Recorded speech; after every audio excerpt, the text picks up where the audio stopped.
Hello everybody, welcome back to my YouTube channel. Welcome back to my YouTube channel. Oyindi furu ferani ma shapa ngone yana wa muvenda. And if you're here for the first time, welcome. If you're a returning subscriber, a veteran in this channel, welcome back for yet another exciting episode of Risk Money and Insurance. Wow, 2,000 subscribers, finally! 2,000 subscribers, oh my goodness. Thank you guys so much. Like, I just want to say thank you. Thank you for the consistency, right? For coming back again and again and again to watch my videos, for the engagements, for the love, for sharing my stuff. You know, I remember the day, I think it was somewhere around 1st of March, right? I posted on my status. I was on like 1,999 subscribers, and I posted on my status like, guys, if you haven't subscribed, please just subscribe. I just need one more person to actually, get to 2,000. And I'm so grateful for you guys, and I'm really grateful for the community that we have here. And honestly, what I would just like to emphasize is this is a learning space. This is where we come together and share our experiences, right? And I really, really love people who open up in the comment section and they, give their thoughts, give their minds. And honestly, overall, the reception has been amazing. People have been amazing. The response has been amazing. And I do believe that going forth, we'll continue to cultivate such a space where we are able to just communicate freely, really. This is a troll-free, oh my gosh, troll-free channel, right? And the main point is to really learn from each other, and I've really learned quite a lot from you guys, and I hope the videos have been amazing and teaching you a thing or two. And yes, here we are. So let's just get into today's video. So today's video came about because a friend of mine was trying to buy a car, and they were just asking like, well, what are the things that I should look at or consider, right? And I also helped another friend to like go window shopping for their car and stuff, test drive and things like that. And me being there as a YouTuber, of course, I'll be asking questions and just trying to suss things out, and also just figure out how things are done in different dealerships. And of course, most of this will be based on my own experience when I bought my car, and like what I went through and stuff, because I was one person who took her time. I mean, I mentioned this in the last video that I really took my time, and one of the reasons why, it's actually because a car is such a huge financial commitment, right? And when I did the video on buyer's regret, it's really possible for you to buy your car and be on some, well, I honestly don't love this car, but guess what? You have a commitment to pay the bank if you're not buying it cash, to pay the bank those monthly installments. And if you're paying for something that you don't love, it's really painful. All the time you'll be thinking, oh my gosh, I could be whatever with this money. And it's better if you love what you're paying towards. It's makes a difference. But then a trick when you are trying to buy a car is actually figuring out which one do you want. And there's always conflict between the car that you want and the car that you can afford. It's a huge part of the process, the car that you want and the car that you can afford. And so in going about just buying my car, right, my sister was like, dude, you need to first decide on, what amount, what are you willing to pay on a monthly basis for a car, right? Set that amount. And also, what about insurance? Include insurance as well, to put that in your budget as well. Also include things like petrol and everything. So at this point, I remember I love just doing my budgets on a spreadsheet, right? And I remember for 1 month, I was like, okay, with a car, without a car, just to see like how things will shift when I now have a car. Because first year of work didn't really have too many responsibilities like financial commitments and stuff. So most of my money was coming in cash, and was just like cash that I was willing to either send home for them to help out with the projects that they're doing, or like invest that money. So it was just like, okay, I have a lot of money coming in. But now with a car, there'll be like a huge chunk of your money, you know, the free money or the free assets that you have that will be going towards your car. So it's just like, wow, that's a lot, you know? So getting used to how your budget would look like depending on, you know, the amount that you're willing to pay, that's important. And also, even when you go to the dealership, like it's something that you must be cognizant of, to say, this is the amount that I'm willing to pay. I'm not willing to go above this amount. Like, be very, very strict about that. Because listen, they will try come with well, this is an old model, you know, there's a new model, 2022 model that's out, so you can get this one, whatever. Of course, it's a new model because there are improvements, right, on the car. But you have to be really, really sure about what you want and how much you're willing to pay and how much you are not willing to pay, right? So that's the first one. And this will help you a lot, because if you just go there with no clue about, you know, how much you'll be willing to pay, then you're likely to actually just accept anything thinking you have money, which is draw that budget and actually see like, oh, this is me with a car, this is me without a car. Because I'm telling you, it makes a huge difference. All those expenses, the petrol, the insurance and everything, they make a huge difference. And then number two, right? Of course, you need to decide now, in terms of deposit, how much deposit are you willing to put down, whether you're going to put down a deposit or not. Or number two, or like, are you going to go for a balloon or not, right? And I mean, we've shared light on what balloon payments are and all of that. You should check out that video. I will just like put it in the description box. You know, we've shared, you know, experiences around balloon payments and like deposit. You put down a deposit, do you not put down a deposit? But what helps with putting down a deposit, and I remember even with me just talking to my bank, right, around putting down a deposit, they were like, well, if you can put down like a 10% deposit, then we will give you like a good interest rate and good relative of cost to the prime rate. So they were like, well, if you put down a deposit, then it's going to be prime minus 1%, right? So there was that as well. So it helps really, putting down a deposit helps really with getting those preferential rates. Unlike when you're not even putting down a deposit at all, then the bank will be like, well, there's nothing, so we might as well charge you that amount of money. So it's definitely a good idea to like sit down, suss out in terms of your finances, how much deposit are you willing to put down. I mean, typically with anything, a deposit will be 10% of the value, right? So definitely consider that, how much deposit you're putting down and stuff. And then another thing to just like consider with just like putting down a deposit will be the fact that there'll be some costs that you'll have to incur, right, when you first like get a car, because now you'll need insurance. I remember my bank was saying, well, you can't really take the car out of the dealership without insurance, so you need insurance. And then with insurance, the cover, you actually pay that like in advance, right? So you pay and then like you get covered. You don't get covered first and then pay. So it means then they might say, well, you're buying this car on the 15th, right? So your premium will be, they might say, well, you'll pay 50% of the premium because like you've already like spent 50% of the time without cover anyways. So they might actually do that. So there's insurance, and I remember sometimes some dealerships won't give you like a full tank or something like that. They might give you some petrol in the car. So you have to also think about, well, what about it, you know,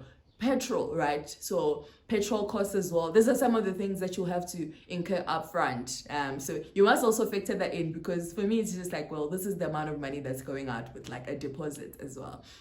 And there are some things like, okay, well, inside your car, you might need, I remember for me, I needed those mats, the plastic whatever mat that you put in your car. I needed that because it didn't come with that. So those are like some of the little things that you have to buy. And then I was also thinking, well, what about like, you know, GPS and stuff, you know, I need something to hold my phone in case. So all those tiny things that you might just need to add because you want to make your experience, you know, a bit easier, or your experience to be a bit smooth. So those are some of the things. So do consider as well those extra costs that you have to pay, like upfront, because that money has to come from who? You.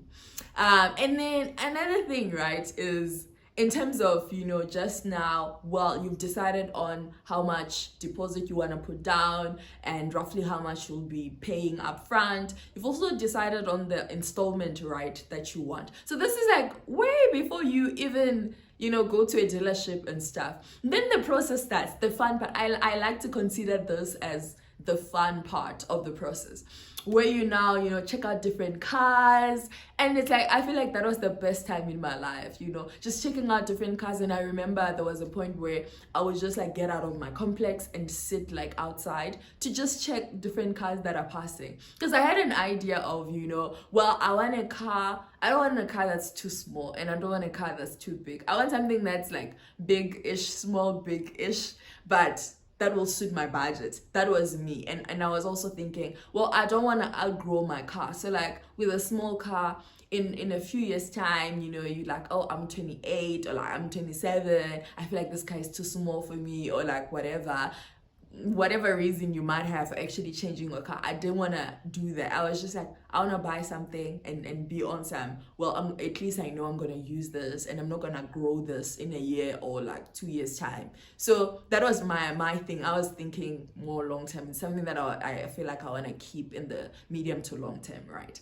So you sit outside. I think it's quite important. You sit outside and you start like looking at different cars, right? And I remember I'll even have my phone with me. So if I see a car passing and I sort of like it, then I'll write down like the model, the make and model of the car. And then I'll check it out in the evening, how much it costs and stuff. That's the research part of the process before you even go to a dealership. Like, you're just trying to suss out which cars you like and which ones are actually in your price range, because at the end of the day, you've already set a specific amount, right, that you want to actually just an amount that you want to pay per month. So it's quite important to have that idea. So after turning around, and I mean, I started realizing that the more I looked at cars, the more I just like watch cars passing and different makes and models, the more I researched about different cars. I was sort of trying to suss out, my taste in cars. And then from there, I made a list, right, of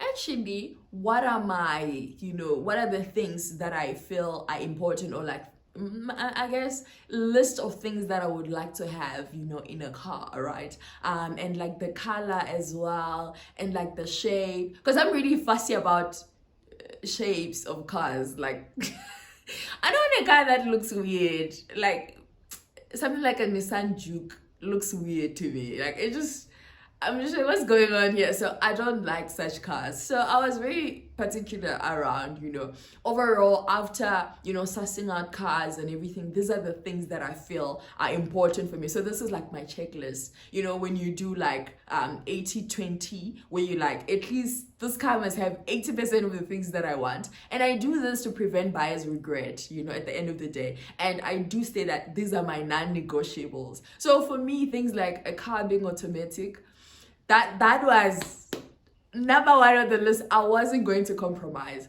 And of course, with the car being automatic, one thing for sure is that automatic cars are actually more expensive than manual cars. So there is a difference in the price, right, of a brand new automatic car or a brand new manual car. So it was something that I was like, I am willing to pay for my automatic. Shameless. I was like, I'm willing to pay for an automatic. I am not getting a manual car. So these are like some of the things that I had put down. Like, okay, things like a reverse camera, for me, that's important. The interior had to be beautiful as well. Like, I wanted to feel like home in my car. I didn't want something ugly where I look at it and feel like, no. I wanted something, slick, something smooth with like lines, beautiful, shiny lines. I wanted that. So those are like the important things. Of course, the engine strength as well, because I come from the Bundus, right? And also another factor is I wanted a car that's a bit high in terms of like, well, I when I go home, there are no like proper roads. So I'm that one person. If I'm going to be going home quite often, which is what I do, then I don't want to be in a situation where I leave my car. another person's place because it's too small, it's too close to the ground, in a sense that if I take it home, then I'm gonna come back crying because there was a rock on the road that crushed my whatever in the car. I do want this. So I wanted a car that's a bit, you know, high in terms of like where it is relative to the ground. Those were like some of the important things for me. So as I was shopping, I was like, well, in as much as I'm in Joburg, at the end of the day, I need to go back home, and this car has to take me back home. So for me, that was important. And also because I'm tiny, I just felt like I needed to compensate for my size being small. So I needed to get something a bit bigger, small-ish. Bigger, small-ish, and that's how I landed on my car, the Suzuki Vitara Brezza. So you guys can check it out. That's my car. And I was happy. I was like really, really, really happy when I found it. And I went to the garage in Bryanston, and I was like, yo guys, can I book an appointment? Wanna test drive this car and stuff? I went there, and I saw it. They didn't have the model that I wanted when I went there. So I ended up just like seeing the one that they had, but it was like close enough. And I ended up getting the same color and the same color, but for a different model. And when I got in, I have this thing when I go shopping, like even if it's a cloth or like whatever that I'm buying, it has to speak to me. And honestly, when I saw it for the first time, I was like, damn, this is even more prettier than what I've seen in pictures. Because that's the thing, with the pictures that you see online and stuff, of course they edit, and like the colors are not really a true, you might see something on a picture and feel like you like it on a picture. But when you actually get there, you're like, no, that blue is too bright, or that blue is too dull for me. So when I went there, I was like, man, oh my gosh, I fell in love like right away. I really, really fell in love. And I had a friend who accompanied me, and she was like, yo, bro, this is a beautiful guy. And I was like, I agree, it is. So I ended up, you know, just deciding on the car. And when I came back, I was like, all the other options, crash.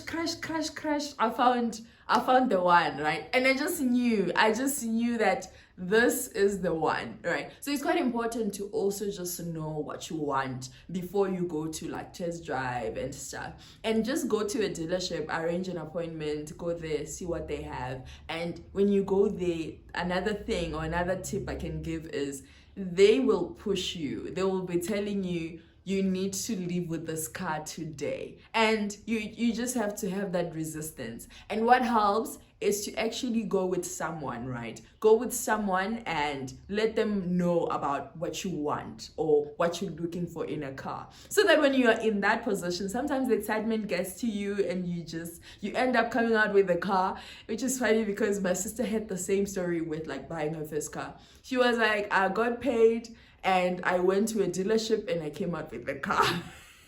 And that was the first month of work or the second month of work. And she was like, it was so crazy because the pressure, those people know how to sell. They will sell you that car, and sometimes you might not be ready, to buy it there and then. So having someone who'll be like, no, we are not under pressure.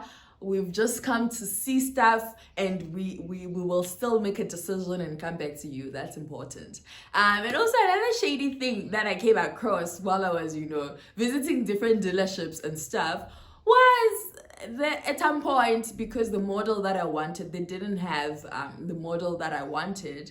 They were on some, well, you must pay upfront a certain amount. I think it was like 2,500, and then they were saying, well, it's like a reservation fee. So because there are so many people in line who want that model, so we will give you preferential treatment should we get the stock, let's say in the next week or so.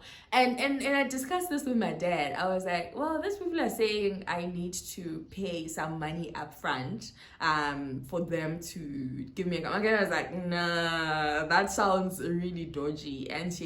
Why should you pay a car when you're the one buying a car? So there were some of those things that I came across, but other people say it's perfectly normal. But for me, I just didn't feel comfortable with the idea of reserving a car, and apparently they give you the money back when they finally get the stock and stuff. But yeah, for me that was a bit shady, and I was just like, now you guys are being shady. I don't trust you. So it's also a thing of, yeah, go to a reputable dealership, right?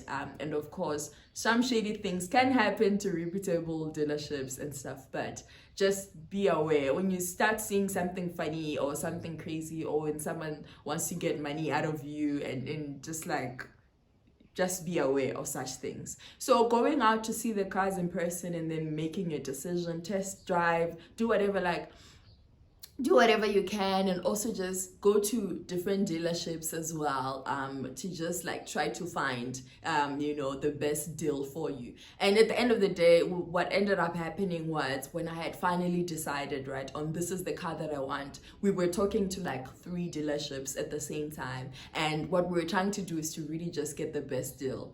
So at least push down the price, number one. Number two, at least bring some benefits, right? So like your smash and grab, at least have that installed at no cost.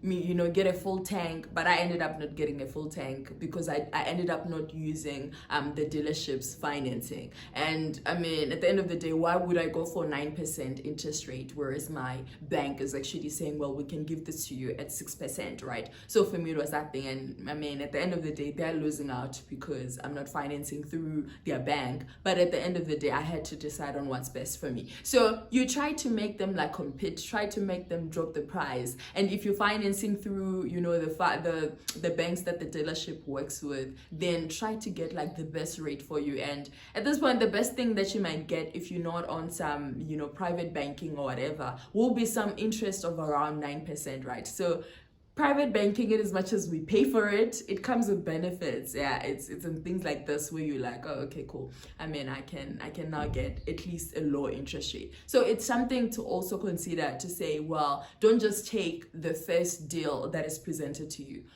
Get a second opinion and a third opinion. But of course, that will damage your credit score. I remember my credit score suffered a bit. I think I lost around 40 points because they were doing like hardcore credit checks and stuff. And after that, I just decided, no, I'm just going to go with my bank, because I was trying to see if there's anyone who's willing to give me an interest rate that's lower than what my bank was offering. And my bank InvestCheck was came out top of the range and stuff. So I was like, okay, cool. So your credit score will definitely suffer. So try, if you haven't decided on the car that you want and you're not gonna buy it now, then at least refrain from doing applying for financing and stuff. Just keep looking, and then closer to time, when you've decided on what you want, then you can apply for financing and then all those things. And the fun part begins, because in my head I thought, should I apply today, call my bank, get a pre-approval, and like say I want this car? This process might take like a month or so. But to my surprise, everything happened like within a week. And I was so shocked. I remember I was like, what the hell? Why is this thing so fast? It literally took less than a week to get everything done. And I was like, I was starting to freak out, because that's the thing. I think in the past, I've also just made a decision like, oh, this is the car that I want. And then I changed my mind, right? So my sister was quite frustrated because of that. But this time around, I was like, okay, I'm doing this like for reals. And it took less than a week. And I was like, I thought I had like a month or so to just adjust to the fact that I'm getting a car. But like within a few days, they're like, send your stuff, send your details, send this, driver's license, whatever, insurance, whatever.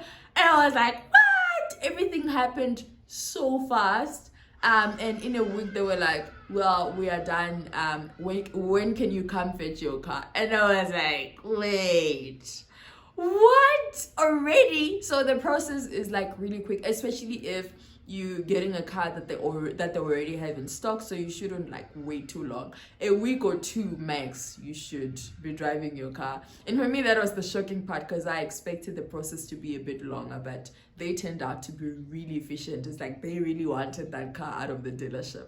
So as I was visiting the dealership, which will be the last section in this the last section in this video is, what are some of the questions that you have to ask, the dealership in terms of, just comparing cars and like literally trying to suss if what you're getting is the best deal. So my dad and I came up with a list, and I'll just like read out stuff to you guys, and so that you clued up a bit, you're not just there to see a car, but you also ask, the intricate questions around, the car itself, and also the financing and just the whole process in general. So a question to ask the dealership is, what is the total price of the car? Because it's so funny, like you would normally, when we see prices of cars, this is what I realized: when you see car prices right online, either on a brochure or like whatever, when you see those prices online, normally they'll say like from this amount, right? And when they say from this amount, what I've come to realize is the from price, let's say from 150,000, that's normally an old model, and it's a manual, because manuals are of course cheaper than automatic. So when you go to a dealership, in as much as you've seen the price online, just confirm like what is the total price of the car, and this should be inclusive of the vehicle registration costs and all those funny costs that they might actually say, service costs and VAT, all those funny things that when they're advertising or whatever, they might not tell you that, okay, there's also this that we add on top. So get the total price of the car first, because the difference between what you've seen online and what you actually end up paying might be significant. And if so, for me, I was like, well, if they exceed my budget, then I'll settle for a demo, right? A demo for like at least like the second latest model. So those are some of the options that you have. So you must just ask, okay, for this model, what is the total price? Because trust me, if you're going for an automatic and if you're going for a manual, the prices won't be the same. And then number 2, right? It's of course around petrol. Does it use petrol or diesel? That was also just like another question that we put on, because we wanted to understand. Sometimes it's not there, sometimes it's there. So you might just want to be sure, do I want to go the diesel route, or like do I want to do, petrol route? And also the important thing after that question is, how many liters in total, do I need to fill up the tank, Because then that will give you an idea of, for your full tank, how much do you need to spend. And like, honestly, these days, 20 rand something for a liter. That's insane. Like, petrol prices are insane in South Africa at the moment. And I'm just like, a huge chunk of petrol price is actually taxes. And I'm just like, our government, like, listen, you are killing us. But anyways, at the end of the day, you must just know, because of course the advantage of getting like a smaller car would be you don't need much to fill up the tank. So regardless of how crazy your petrol prices go up, which is so funny, when we were reflecting with a friend, we were like, oh my gosh, my full tank initially was around 600 and now it's somewhere around 800. If it was 800, it's somewhere around 1,000 rand. That's a significant difference. Like it's a jump, a huge jump within a space of like a year or so. So definitely ask about that, and also ask around the engine strength and stuff, because normally with like later model, the engine will be stronger than like the former model and stuff. So just ask around that as well. And another thing is the service plan, right? And also what is included in the service plan and what is not included in the service plan, because you don't want to be shocked when they now ask you to pay for things. So the service plan, and also the frequency, right? So the standard one is like, bring the car for service after every 60,000 kilometers, right? Depending on how long you'll be traveling sometimes, or for me, it was like 60,000 kilometers, or like a period of a year, right? So I don't really travel much. Okay, my longest distance is when I'm like going home and like going to the office and stuff. I don't really like travel much besides that. So my chances are I'm actually gonna take it to service after a year and stuff. So do ask around such things. The 60k kilometers, that's like the standard frequency. And then there are also things like your warranty plan, right? So also ask what is included in the warranty plan. So for example, if you get, you know, problems with your engine, or like if you get problems with your whatever, you know, your gears or whatever in your car, I don't know, car lingo, whatever you get problems with your car, then there's that warranty plan where you can like take it back because you're just like, well guys, this thing is not working as it's supposed to. So ask about that, and also how long that period is, because if you don't ask, the next thing you're gonna have a problem, and you know, now it's just like, oh my gosh, what am I gonna do with this thing? And also, this is also why it's actually, you know, a good idea to actually buy, even if you're buying secondhand, buy it from like a dealership, like a proper dealership, and not from like someone, because now when you do it with someone, then they sell you their car, they're gone, you don't see them again, and it's just like, if you have issues, that's on you and not on them, and you've already like paid for the car. So those are like some of the things to actually ask them to understand. And also it helps when you're comparing different cars, because then you don't just compare based on what you want and like the color and everything. You look at the detail as well, and like the costs that will come with the car. And also the last thing is, of course, you know, automatic versus manual, but that's like more of a personal thing, because I was shocked when at some point I considered the Sandero, the Sandero, and they were like, well, we don't have an automatic for this one. I don't know if it was just specific to the dealership or like overall Sanderos don't have automatic. So those are some of the things that you must consider if you like keen on getting an automatic car. But overall, you know, those are some of the questions that you can ask them. And then if you haven't decided on financing, then you can ask them about financing. Some dealerships actually prefer, or like they have, you know, insurers that they work with, so already they look for insurance, or like they try to get the best insurance deal for you. But sometimes you just like, is it really the best deal for me? Because then you work with certain insurers and not really all of them. But at the end of the day, they'll try to get you insurance. They also try to get you financing if you want to do financing with them and not with your bank. But I'd say, you know, try to apply for financing with your bank. If you're doing the financing route, try to apply that with your own bank that you're currently using, so that you get like preferential interest rates. But at the end of the day, that was just like my experience. It was really fun. It was, I feel like, really having, you know, people who've worked the journey before, like my dad and my sister and some of my friends, helped me out in the process, made things, you know, easy. And it also sobered me up in terms of really deciding on what I want, which is important. So definitely have people who are just like your sounding board in the whole process, so that they keep you grounded and they remind you of, you know, what's important to you, because you can be carried away in the whole process. But anyways, that is how you buy a car, you know, in South Africa. And I hope you guys enjoyed this video. Don't forget to like, comment, share, and subscribe. I love you guys so much. Mwah. I will see you in the next video. Oh, bye.